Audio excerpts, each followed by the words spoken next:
भाग हैं, एक परावलंबी, एक स्वावलंबी। दूसरे के आधार से जो हम सुख चाहते हैं वे परावलंबी सुख है, और जो सही अपनी दूसरे उसको आधार को हटा के तो हमारा इकल्ले का जो सुख होता है वो स्वावलंबी होता है। वास्तव में स्वावलंबी सुख ही अपना सुख है, और उसके पाने के लिए ही हर कोई यत्न करता है। पर बाजे के हम स्वावलंबी सुख को जानते नहीं है। जो सुख हमारे नजदीक सामने दिखाई देता है ये परावलंबी सुख है, और ये कभी भी हमसे छूट सकता है, क्यों? पराया है, अपना नहीं है, अपने हाथ में भी नहीं है। संसार के संबंध का सुख होता है, ये परावलंबी सुख है, अपना नहीं है। संसार से परे होकर अपना सुख है। संसार का कोई भी उपकरण न हो, वो सुख अपना सुख है। अक्सर हम संसार से चाहना करते हैं,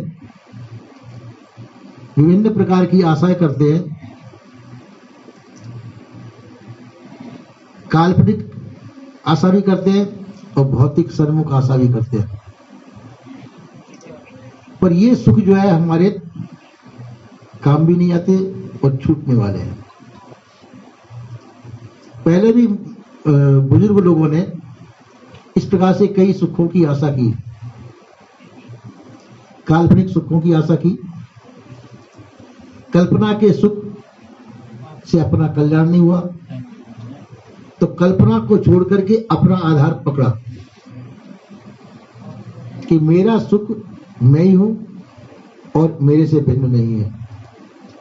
इसको आधार पकड़ के जब चले तो वो सुख वास्तविक सुख था।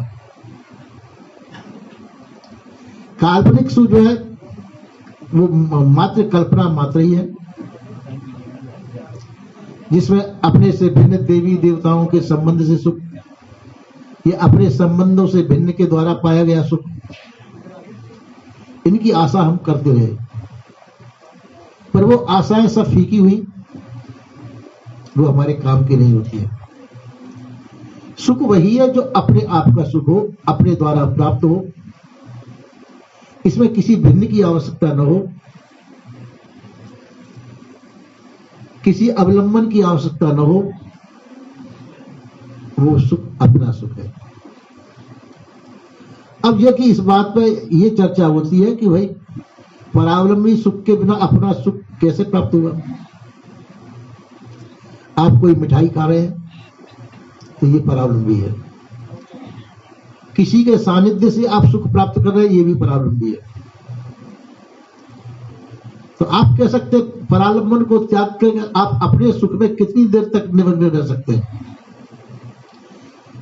वो बात अलग है। अक्सर संसार के सानिध्य से ही जो हम सुख चाहते हैं, मानते हैं, वह सुख ही हमको परम प्रिय है।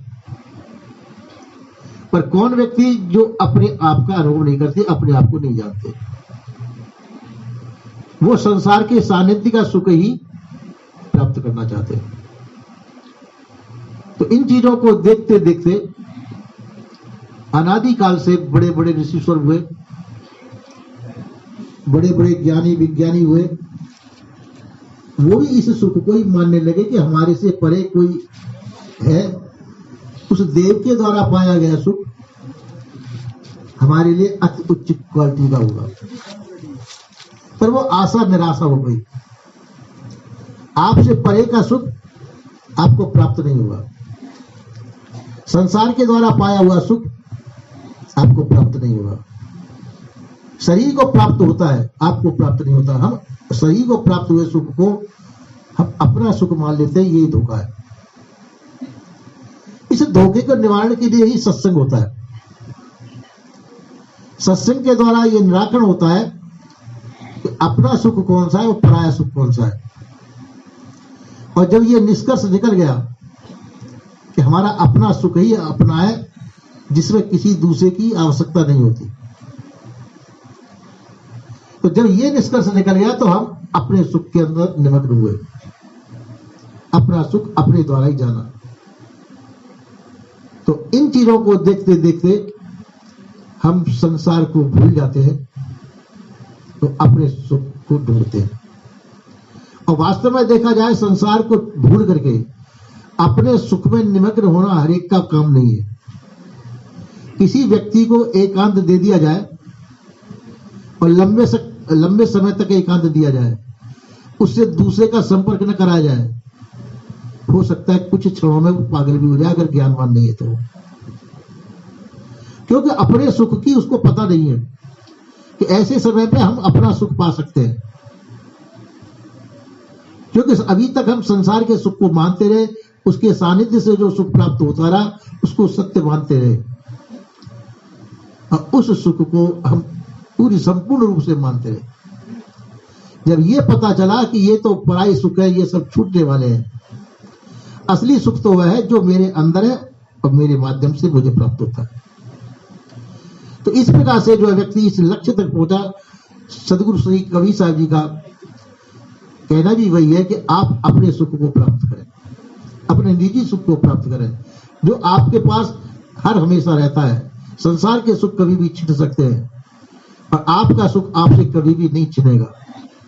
उस सुख को ही प्राप्त किया जाए जो हमारे पास कभी भी छूटे नहीं।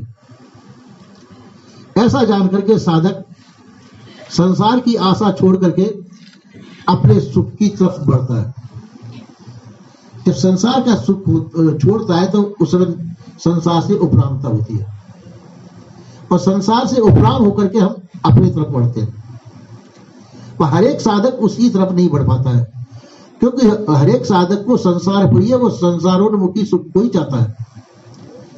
कोई व्यक्ति देखेगा कि जो अपने सुख की तरफ बढ़ेगा, अपने सुख की तरफ बढ़ने वाले बहुत कम होते हैं। हम संसार के सुख को ही पाना चाहते हैं और वही हमको प्रिय भी है, इसलिए हमारा परावलंबी जीवन छूटा नहीं। परावलंबी जीवन छूटा नहीं, हमको दूसरे के सानिध्य से पाए गए सुखों के ऊपर ही भरोसा है और उसको ही हम मानते चले आए और उसकी प्राप्त करने के लिए प्रयत्न करते चले आए।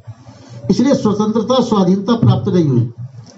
सदगुरु श्री कबीर साहब जी ने जो उपदेश दिया, मानसिक और भौतिक दोनों रूप से आप स्वतंत्रता प्राप्त करें, स्वाधीनता प्राप्त करें, जिसका अवलंबन आपसे भिन्न कोई न हो, संसार न हो, संसार का माध्यम न हो। आप अपने सुख के आप ही अवलंबन बने और दूसरे की आशा त्याग दें। तो इस प्रकार से ये सुखों का अनुभव सदगुरु श्री कबीर साहब ने दिया। आप स्वावलंबी बने, अपने सुख को खुद प्राप्त करें और संसार की सुख की आशा न करें, क्योंकि संसार के सुख नाशवान है और नाशवान सुख की आशा करना बुद्धिमानी नहीं मानी जाती। तो ये प्रकाश सदगुरु श्री कबीर साहब ने दिया। तो सदगुरु श्री कबीर साहब के जो अनुयायी जन है, उसी अपने सुख को ही प्राप्त करने की कोशिश करते हैं। मैं कौन हूं और मेरा सुख क्या है। तो ये धारा